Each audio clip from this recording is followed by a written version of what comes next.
This is CSA's The PreJump.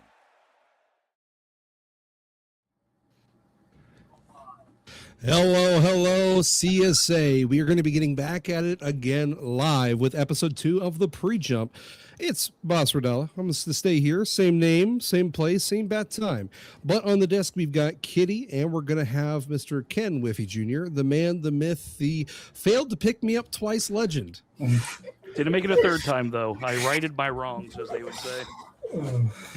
Oh, man. It's... You know, when I saw you draft me, I'm not going to lie, I was flabbergasted. And what's weird is it's not even, I don't even think like top 5, like funniest things that actually occurred on draft day. I mean, it was all around incredible to watch, incredible to be part of. I think we peaked at like 170 viewers that night. It was a great day all around and a lot of great engagement from the CSA community. So without further ado, though, Kitty, episode 2, you had your first run, second run. How you feeling? You ready for another exciting 2-hour stream? We have no tier maker to make. Yeah, no rock tier maker. This should go under 7 hours. My prediction. I'm excited to be here again. We got some great topics this week. You know, draft's the most fun week to talk about because really we're just throwing stuff around because it's all way too early with just predictions on what we know from past players or what we think is going to happen with current new guys. So it's really fun because we're never wrong, actually, with this. We can just throw around our opinions with no repercussions. No, never wrong. There's a 0% chance we've ever been wrong, and nobody looked that up. Don't, please. I need my sanity, my ego needs it. But guys, the whole podcast today is pretty much going to be dedicated to talking about the players, a lot of the teams, and some of the new GMs and kind of how they landed and how things really look for them. But as we get into it, let's go ahead and shift into our players to watch, the first opening segment here. If 10 seconds of ads as well. So this is a great time for this. Great time for a good 8-second transition to be hit by 10 seconds of ads. Stellar timing. But for everybody tuning in, so each caster was tasked with the job of finding 3 to 5 players that they thought were going to be potential gems for their tiers, players that they thought were going to be either undersold or really could overperform in general. And I think I have no better person to kick it off with than Joe Exotic. Now, for a lot of people who know him from RSC, Joe is a perennial overperformer in terms of challenger. He's had a really, really good consistent season. He's anywhere from 40 to 60 RPV in that ballpark traditionally. And they put him in D tier below some prospect players that I saw go in C tier. So, I mean, I think I don't want to say he was undervalued, but I think that as far as it goes for CSA, it's going to be difficult not to look at him and say, oh, this guy should overperform. And I'm giving a hard time for it. I'm like, you better tear up D tier. Yeah, that's valid. Someone I want to mention, I was looking at this guy, and I think they are very, very valuable for their spot. It's Azda on the Hornets. He was drafted in advanced round 4. This is also just like my favorite range of Rocket League to watch because these guys are kind of on that border between 1700 and 1800 level in like 2s or getting there in 3s. So it's one of the bigger, I think, walls you have to climb to get better at the game. And he's in that level. I think this guy is really good. He went to a decent amount of combines, played a bunch of 6-mans, very active guy. I'm hoping he gets a starting spot on this Hornets roster, and I really think he can. As he was someone I was looking at, maybe even taking him the 3rd round. So I think this guy's really solid. Well, let's do some banter. We got like an hour to talk about players, brother. We don't have to rapidly rip through all 5 of our picks. I was hoping to do some banter about Joe and D tier and who's gonna like up, and you're just like, no, let's go to my guy. My apologies. I don't know Joe, so I can't. Let's talk about your tier. It's okay. It's okay. I do know of Joe through the grapevine of RSC, and honestly, I thought it was a good shout. Him in D tier does seem like that could be a potential.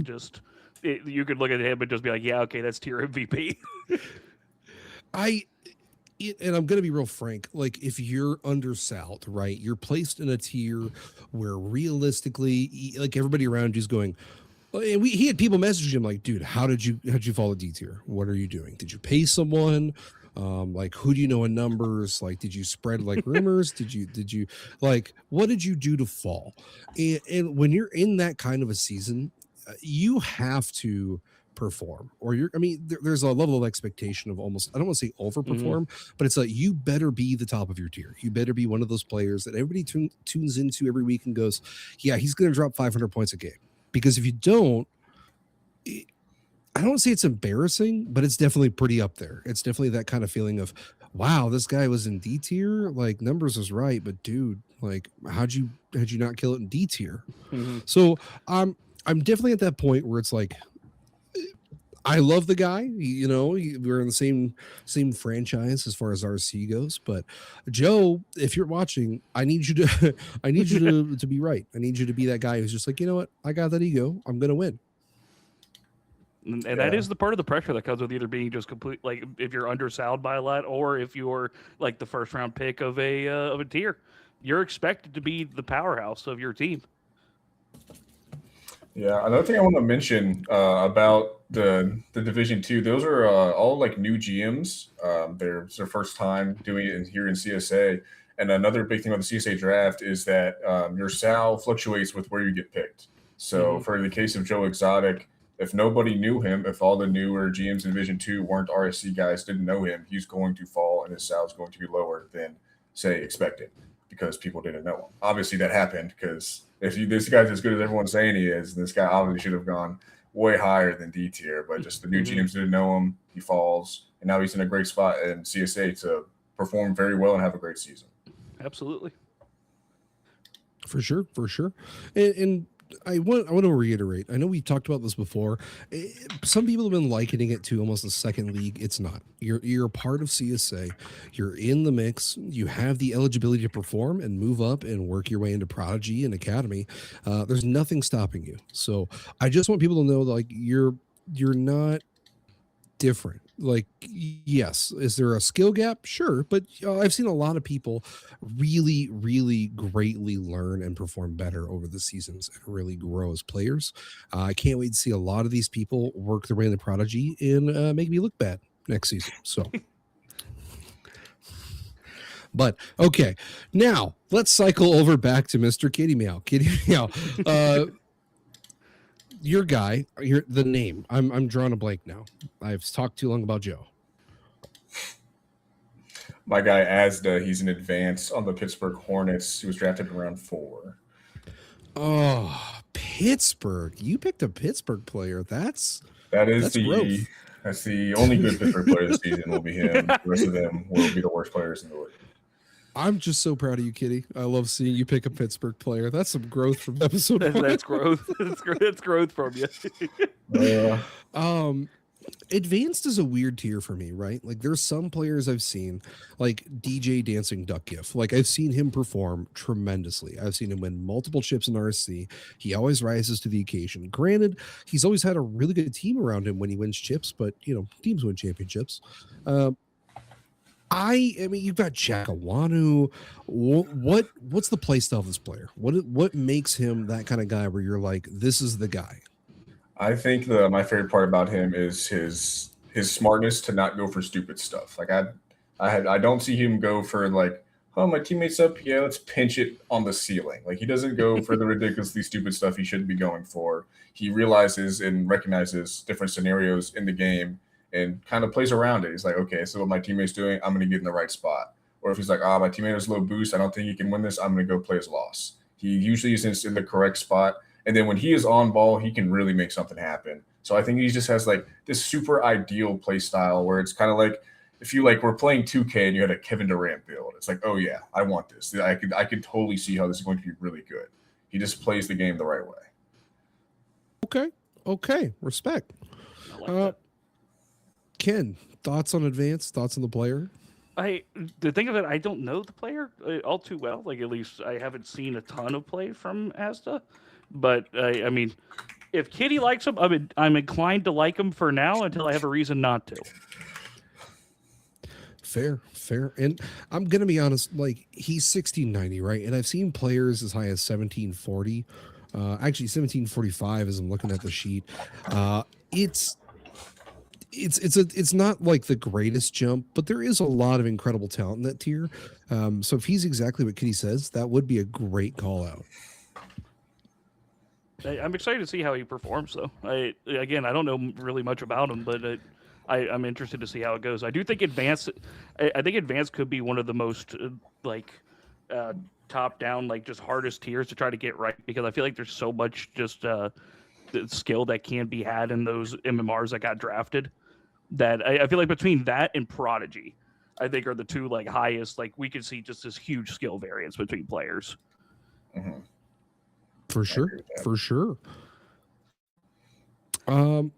Mr. Ken, let's hear what your first player is. What are we looking at here? The first player I have is we all know him from the previous seasons. I have Mikey X.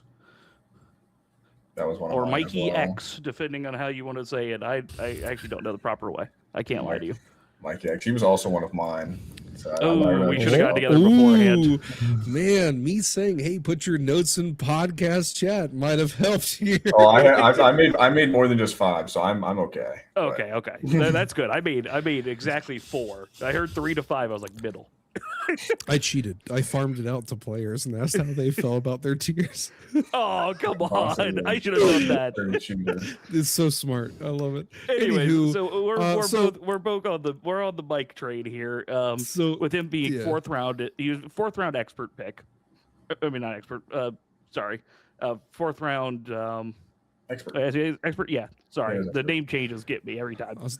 I keep wanting to say elite in my head. In the wrong tier. I keep wanting to say elite every time, but no. Fourth round expert pick. He's getting to play with.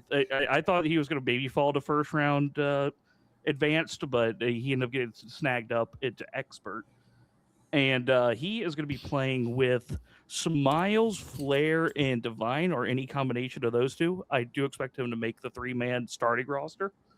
And personally, I just think with how big of a jump he had and how well he did last season in professional, I'm just interested to see if he can keep up that same level that we saw from him, because in professional last season, he was a different animal. Yeah, entirely. He was an amazing player last season, and he was one of the guys I was deeming him before the draft. Like, I really hope you can fall into advanced. I'd like to take you. And to see him get drafted 4th round, some players can kind of think of that as like a negative, like, oh, I'm 4th round, I'm just going to be a guaranteed cut. But that's not always the case. I think he definitely has a chance to make this roster. I think he's playing with, if he does make the roster, I think he's playing with great teammates. So I can really see how Mikey X can have an amazing season this season. I know we talk about gems, right? And I know we're talking about the players that were drafted towards the back end of the tier, but expert's kind of a weird one, right? It's still kind of in the middle, but towards the top end, so it's a little bit more sniffed out per se, where you kind of understand the top of the tier, what it should look like, who's going to be the best. The back end of this kind of tier always makes me nervous, right? Because you're either going to get a player who probably should have fallen a little further, or it's a player that fell just way too far. And probably should have been drafted much sooner for their performance. Realistically, 1748 in an expert tier at his cost is a great distance away from like a player like Leaf, who was drafted first overall in the tier. 1820. Almost 80 MMR is a massive difference in terms of CSA. I would say, though, if he can perform super well in expert, it's the kind of thing that's I want to say it's a legacy building moment. It's the kind of moment where you can look back and go, I was drafted 4th round. I might not have been expected to make the roster, but I did. And then I helped lead my team to a deep playoff run. Even then, that's a great moment to really talk to and say, hey, I have that development ability. I can play to these higher tiers. I can play against better competition. And it's just a great moment for legacy. Yeah, 100%. Water break. Just in our chud producer telling us to drink water. I had a little bit in there. I don't have any water, so you guys. I do have water next to me. That was ideal. Someone must have saw me drink some earlier. But anyways, back on the mic train here. I do think him playing with, especially if he does make that 3-man roster, and him playing with Smiles to me was one of the highest rated players for me that made it into expert. I think Smiles is arguably the best player in expert. He's definitely up there, yeah. And I think that'll be huge to unlock Mike. Yeah, definitely makes his jobs easy. Makes his job playing up easier. So I can see a world where Mikey is now even better than expected because he's playing with such a great player in Smiles. I have a player very similar to Mikey that I think we can transition into real quick. It's the pick right under him, Hive, drafted by the St. Louis Archers, also in round 4 of Expert. Another very interesting player. He was more infamously known for season 2, where he won the championship in novice. He was a great player, outperformed the Sal, and has just kept getting better. And recently has also been grinding the game and getting better. He's SSL currently in 2s, so that lets you know this guy is really grinding it. Really good player, and I think he can definitely make his team. The people on the team, I also think, are really solid with it being Spoon, Flip, Duke, and him. I think he can definitely. There's definitely a world where he makes this team, and even if he doesn't, someone's got to pick that guy up real quick. I think Hive is an amazing player, and his ability to just really get stuff going is really impressive. I see how it is. It's okay. I'll just table my guy. That's fine. That's fine. No, same concept though, right? He's going to be playing with a lot of players who realistically have much higher expectations. So use that moment where you're not the guy where they're like, oh my God, you have to perform, you have to play well, you have to be number one on the team. Be a great support player. Go for a couple more demos. Like, try to get your demo game up. Try to make sure you can get great assisting. Infield passing is a tremendously difficult thing to truly master, and I don't feel like enough players get it. But if he does, Five could really be that guy, one of the ones. Like, you talk about somebody who I've heard his name thrown around as like, hey, he's performed super well in combines. He plays well. And generally nobody has a problem with, right? Like, that's exactly the kind of guy you want on your roster. You don't want somebody who's going to potentially bring trauma. You want somebody who's just going to generally be a good team player. And hopefully that's what he can be. Yeah, 100%. And when it comes to Hive in particular, I have a little bit of some firsthand knowledge here, being as my former AGM, good friend of mine, Scoilair, was on that infamous season 2 novice team for San Antonio, and he absolutely loved playing with Hive. He said Hive was he said that he was probably one of the most mechanical players that he's ever seen in that kind of salary, and which he was. And once he learned how to play threes, because that was his first time really playing threes, was season 2. And once he learned how to play it, he was a demon. I mean, we saw what he was able to do on season 2. He was it seemed like he was the best player on the field at all times. And now the team around him was good. Don't get me wrong. I mean, except for Hood. But other than that, the team was great. For sure. Well, I don't want to sidestep out of this tier too far because I actually have someone in this tier. Kitty, thank you. I'm kidding. As much shade as I'm throwing tonight. I farmed out a lot of my responses to a lot of players in the different tiers just to kind of get a good response, because these are the people who have played against one another, right? Or at least hopefully they've played in that realm. I mean, I'm like GC1 on a good day. These guys are nuts. Like, they're going to have a better understanding. So I reached out to Ant, or 4 and 7, drafted pretty early on in the tier.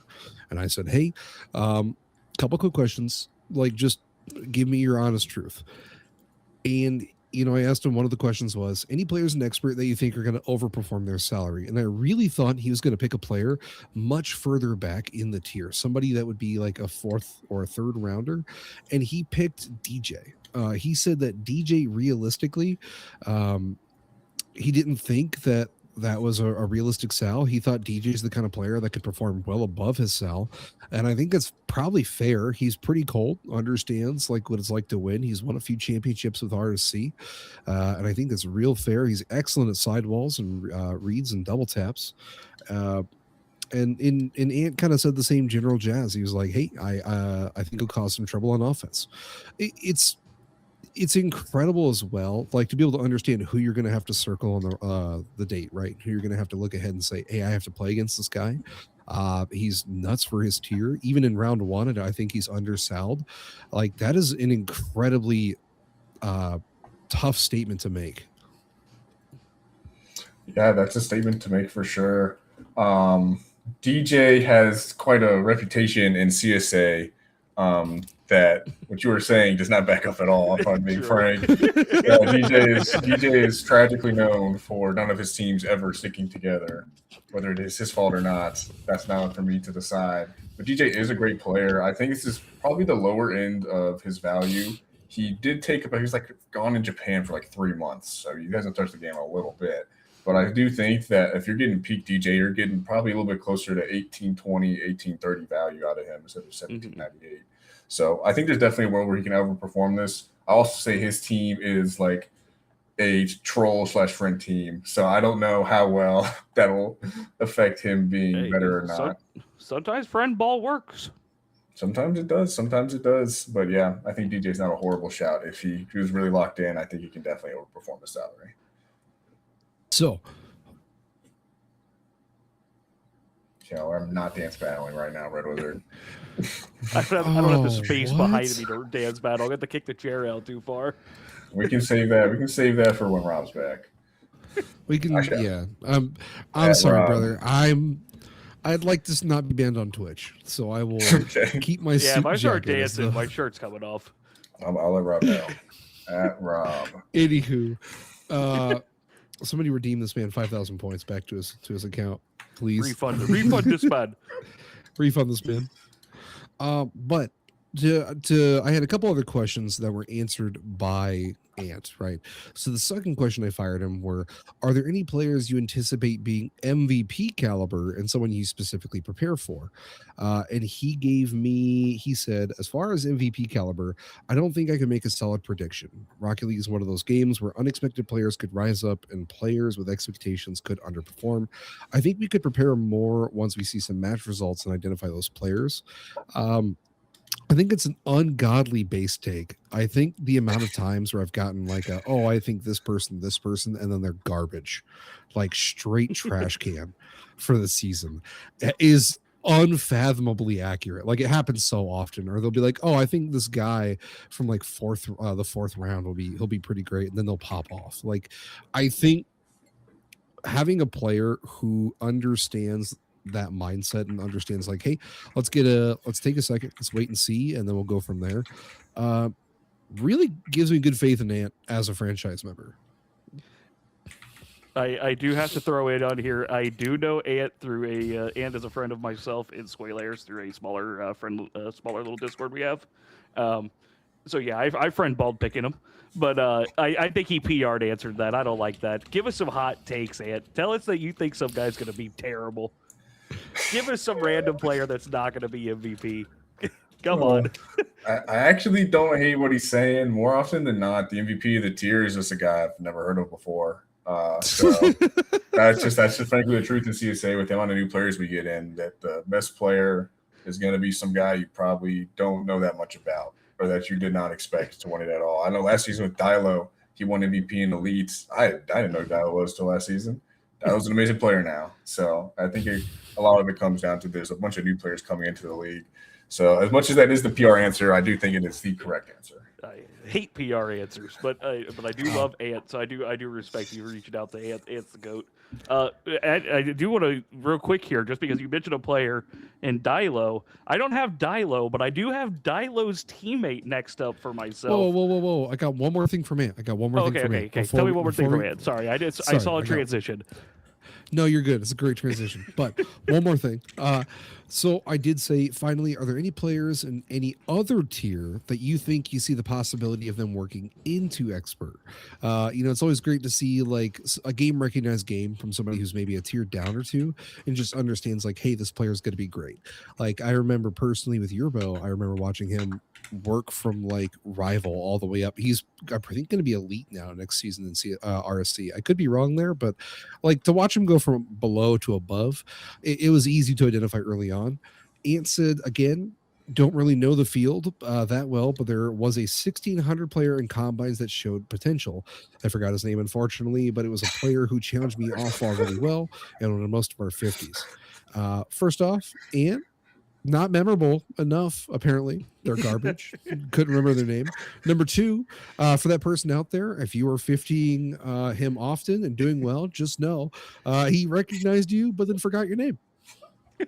Wow, that might be the most useless answer ever. That is hilarious of an answer. I'm so glad you said that. That was the biggest nothing burger I've heard. There's this guy who's really good. I don't know who he is. Don't know who he is. There was this one dude, this one time, pretty good guy. Really good. Don't remember him though, but he was good, I swear. Oh man. All right, now sorry, now you're good. Now you Sorry, back to my transition that got interrupted by that. No, I'm kidding. I'm going with Dilo's teammate, also former AGM of mine, oddly enough. I'm really friend balling here. Oatmeal God. Gobbler 81 on Shout San out. Diego Sea Lions. My personal GOAT, second round premier. I'm going to be honest, because last season he was gone in Japan, and he was playing in APAC during this. And during his trip, I remember he sent me a screenshot when he hit rank X in 6-mans. And I watched him get 2 top 8s at APAC. So I was this man's biggest fan. I was up at 5 a.m. watching random APAC gameplay. And so this is real. He was second round in Prem. Realistically, if you would have told me that he was first round in Prem or even like the lower end of third round world class, I would not have been shocked. But I love him to pieces. I think him teaming with Isaac and Dilo is going to be great. I think that team is a great team. Yeah, definitely. And his scenario with him being an APAC and stuff, I think that's really interesting to look at from a GM perspective, where it's like, this guy has really good results in APAC. There's always the NA-EU superiority complex going on and about. So I think he's a solid player. He won in season 2 with Whitlock and fours. He obviously can win games. Though I would not go watch those replays if you want to go look at the best Oatmeal Gobbler gameplay, as he definitely did not get outplayed by a 1500 subbing up. So do not watch those replays, folks. But he's definitely a really solid player, and I do like that team a lot. There's no way this man just took an absolute shit on APAC. I can't believe it here. The disrespect. The disrespect is wild. Whole region disrespected. Garbage. Tisk. I mean, the only team I ever saw him lose to on stream was the team that ended up being second place at APAC with Cash, and I saw him play well. Who was that second place team? Don't ask me. I don't remember. They weren't good enough to remember.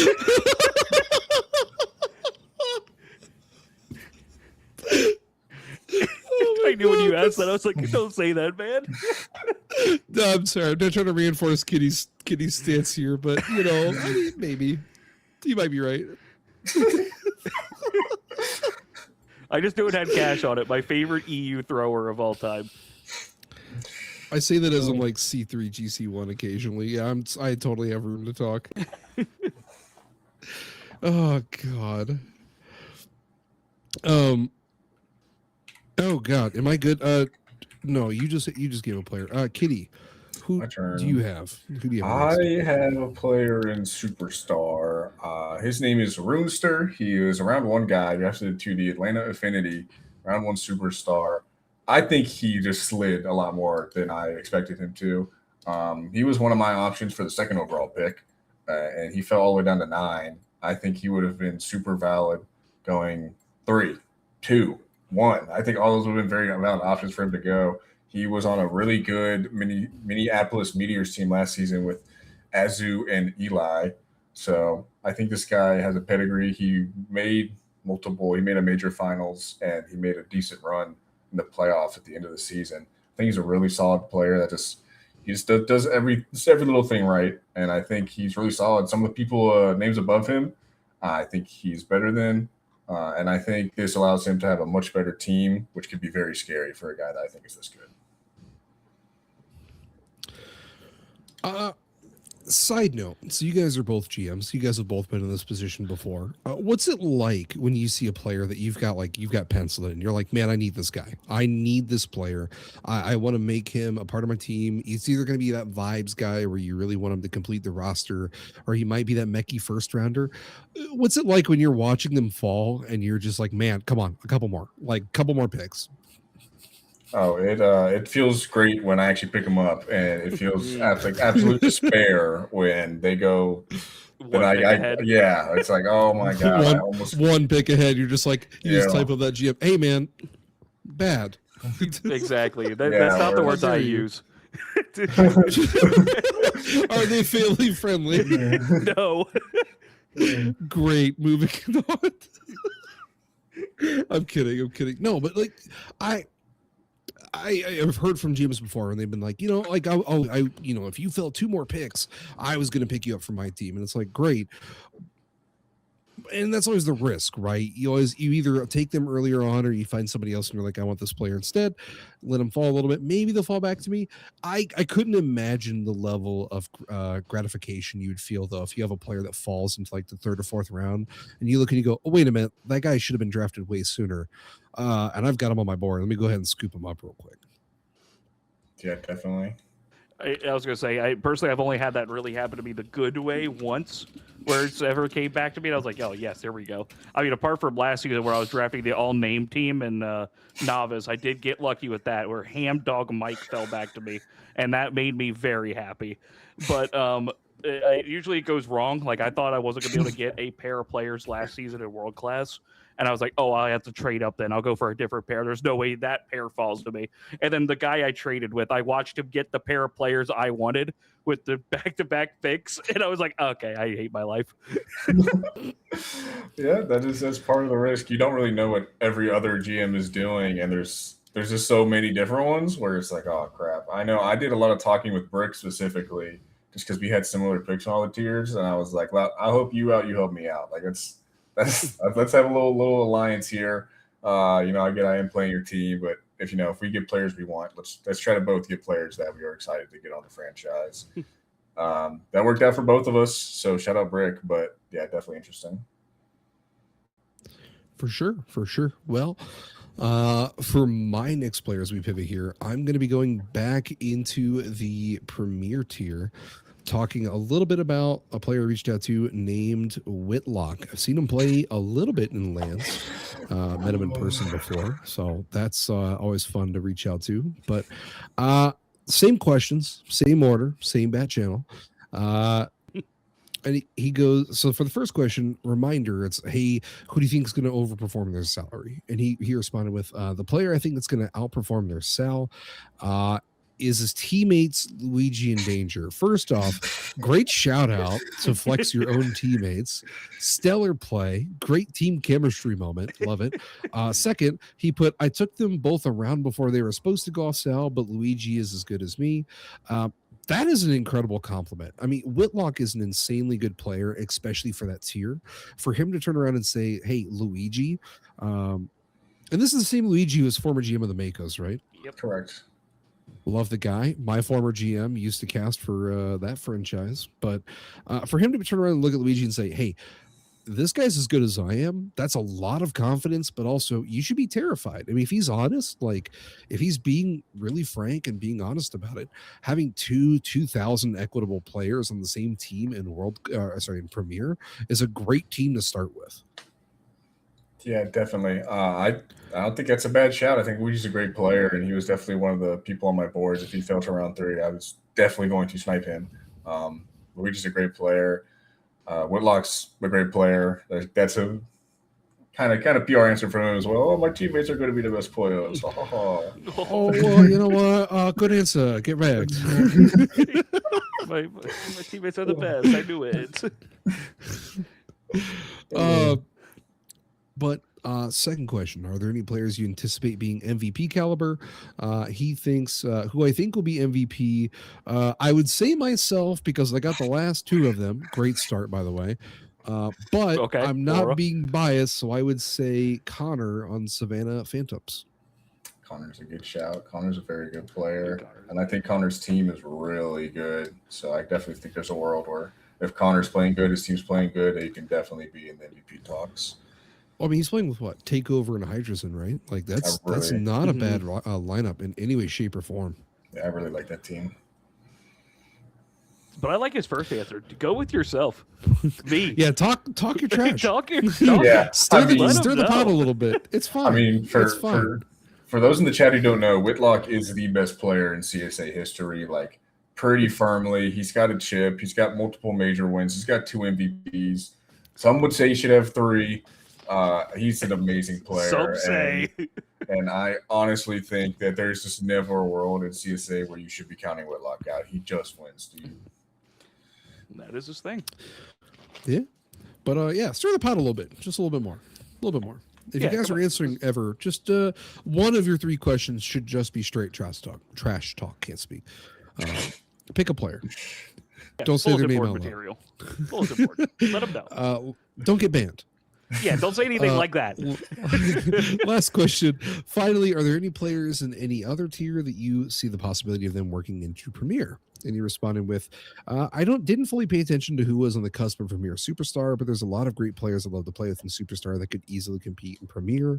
One player he thinks is Elite W22 plays and Busy RL. For perspective, let's see here. So Elite went 5th overall in Superstar. Great bit of shout from Whitlock. Like if you're in Superstar and you're getting said, hey, the 5th and 7th overall picks are like, oh yeah, we play with this guy in Premier. And he's saying we're great. I mean, come on, dude. That's gotta be solid on the confidence boost. We are talking about GM Eli, correct? It's Eli TW. Okay. Plays. I heard Elite and I was like, huh? Eli TW 22 plays. Okay. This is his name. Mike. But this is also for those who don't know, these are Whitlock's friends. So shout out the boost to his friends. What? So Somebody shout out the friends. Yes. It's just red balling. PR, man. Yeah, you got to. But yeah, Eli was a great player last season. Busy's a known great player. Some say he hit 2K. Some say for what? Ooh.